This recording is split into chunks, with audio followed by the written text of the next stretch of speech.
And welcome to another episode of My Daily Day. So today we're going to be talking about relationships. Yep. So on Facebook yesterday, I posted the question, does distance matter when it comes to relationships? And I was expecting to get a lot of intelligent answers. And I did. Well, kind of. I'll get back to that in a second. A total of like 129 comments on that, and pretty even. Some people say, yes, it matters. Some people say, no. Some people have tried it. Some people are afraid of it. Some people believe in the old-fashioned way. And I guess I'm kind of an old soul myself, but, I'm willing to try different things, and I have. But let me get back to the answers for a second. So there was a lot of intelligent answers when it came to no, distance doesn't matter. A lot of people, and a lot of success stories, and a lot of people who had great advice about, like, as long as two people are willing to work for it. A lot of explanations on the responses that said no, distance doesn't matter. A lot of great answers. But now we flipped a coin. The ones that disagreed, that said yes, distance matters, there was some very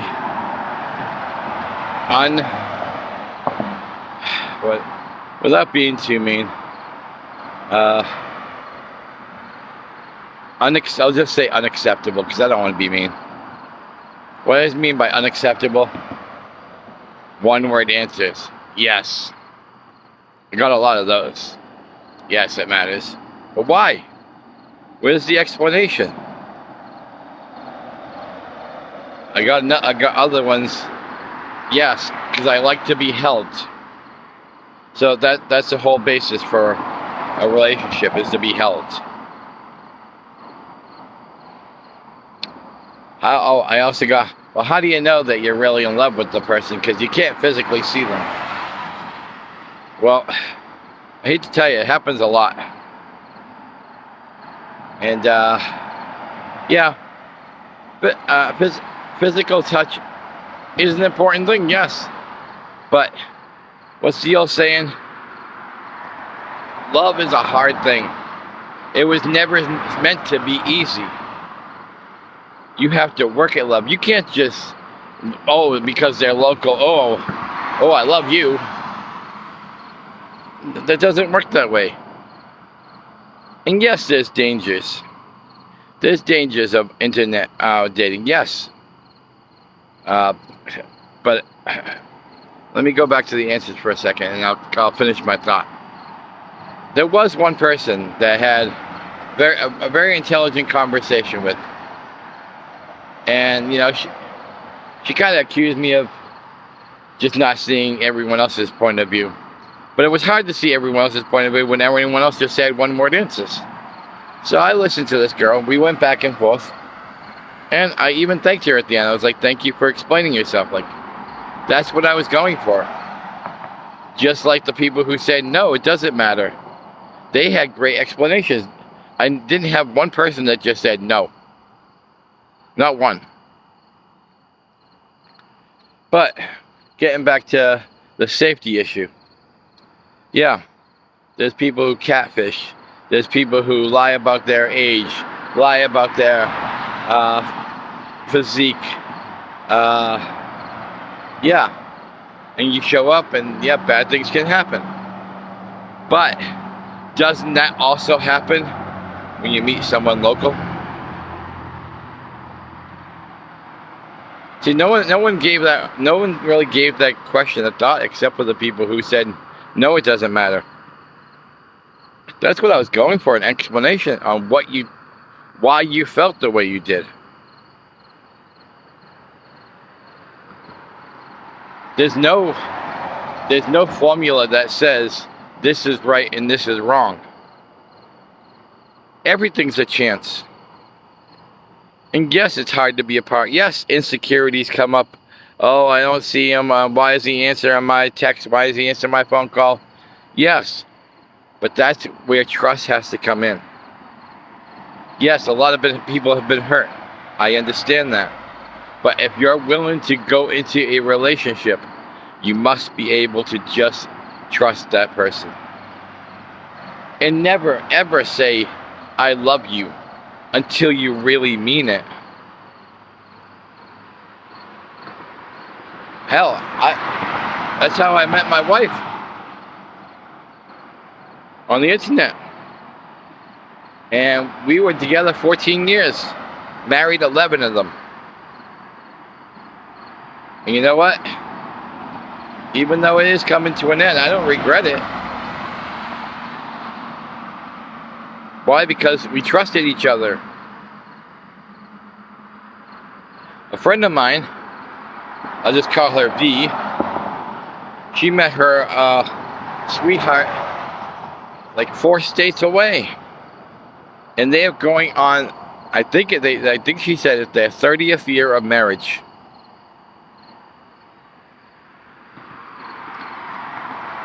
My question to the ones that think it's better to date locally, why do you want to limit yourself?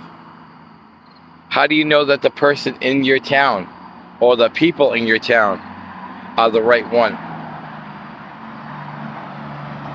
And you could turn this and say, well, how do you know the person on the internet's the right one? You don't. It's kind of like Russian roulette in a way. We don't know who we're getting involved with. But you know what's better about dating on the internet? You can keep talking and talking and talking and talking. And if there's going to be times, if that person isn't legit, there's going to be times that they slip up and say something different.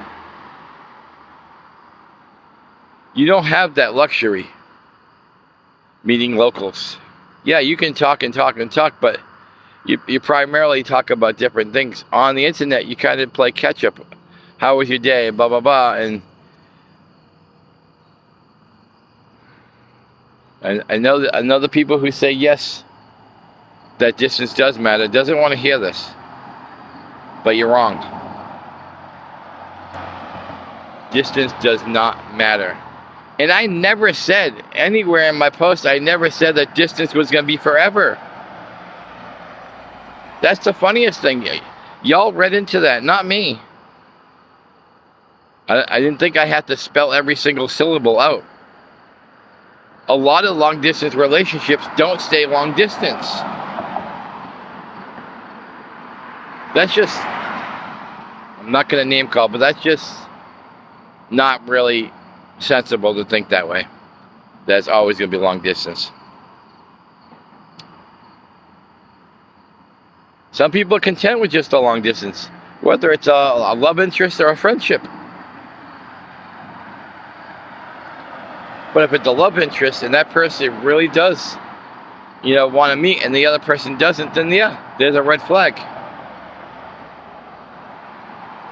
But there's red flags on both sides of the fence, people. There's red flags when you meet somebody locally, and there's red flags when you meet somebody online. And sometimes you don't want to see those red flags, because sometimes your mind goes into overdrive and says, this is the one for me.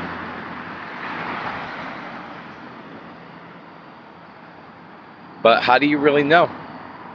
You have to give everybody an opportunity. Only because, I'm just going to use fake names. Only because Tina doesn't live near Stan.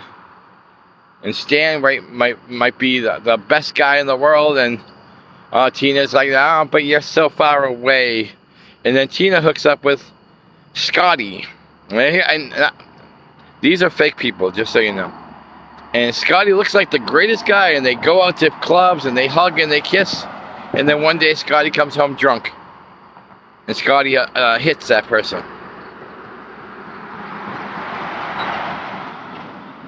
And like I said, these scenarios happen both ways. But if you're just going to give one side of the fence a chance, you're missing out on a lot.